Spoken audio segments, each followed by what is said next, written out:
Les membres du G7 ont réaffirmé leur engagement aux côtés de l'Ukraine dans la guerre qu'elle mène contre la Russie. Lors d'une réunion virtuelle à laquelle participait le président ukrainien Volodymyr Zelensky, ils se sont engagés à continuer à soutenir financièrement Kiev et à lui livrer des armes, tout en durcissant les sanctions contre Moscou. Leider sehe ich auch nach einem Jahr Krieg und Blutvergießen keinerlei Bemühen Russlands, diesen verbrecherischen Krieg zu beenden. Im Gegenteil. Putin setzt weiter auf unverantwortliches nukleares Gebaren und stellt jetzt auch noch den letzten Abrüstungsvertrag zu strategischen Kernwaffen, den New START-Vertrag mit den USA, in Frage. Les dirigeants du G7 se sont aussi engagés à empêcher la Russie de se procurer des matériels militaires et industriels de pointe. Sans jamais être cité, la Chine est dans le viseur du groupe. Le pays est accusé par la diplomatie américaine d'envisager de soutenir l'effort de guerre de Moscou.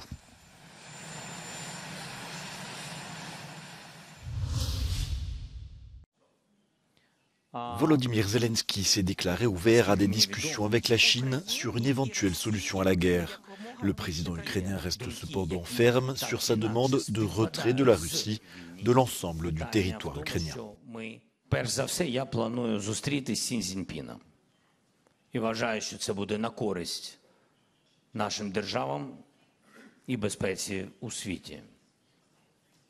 Наскільки мені відомо, Китай поважає територіальну цілісність, історично поважає територіальну цілісність, а значить повинен зробити все, щоб Російська Федерація вийшла з нашої території, бо в цьому і є повага souveraineté et territoriale. Le positionnement de Pékin laisse sceptiques les Occidentaux, la Chine n'ayant jamais condamné l'invasion de l'Ukraine par la Russie et ayant exprimé son soutien à Moscou face aux sanctions.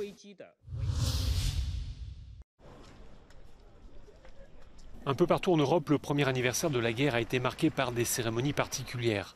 À Berlin, un char russe qui a été endommagé en Ukraine a été symboliquement entreposé juste devant l'ambassade de Russie.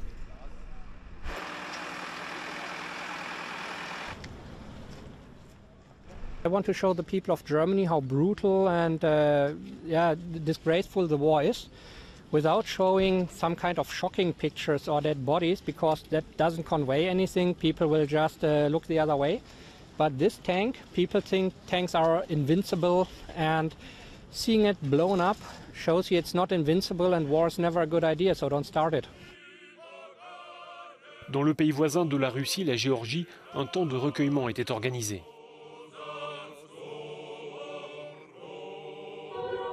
À Londres, le Premier ministre britannique et son épouse, ainsi que l'ambassadeur d'Ukraine, ont observé une minute de silence devant le 10 Downing Street.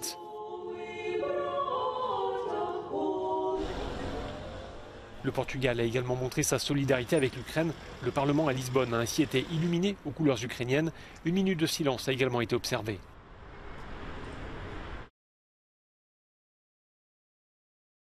Enfin, le témoignage de la France, c'est déjà ce tweet du président Emmanuel Macron adressé au peuple ukrainien.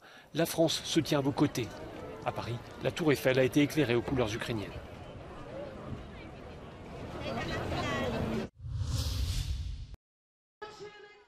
Des milliers de Berlinois se sont rassemblés en différents points de la capitale allemande ce vendredi à l'occasion du premier anniversaire de l'invasion de l'Ukraine par la Russie. L'une des marches s'est achevée devant la célèbre porte de Brandebourg, qui était pour l'occasion illuminée aux couleurs bleues et jaunes du drapeau ukrainien.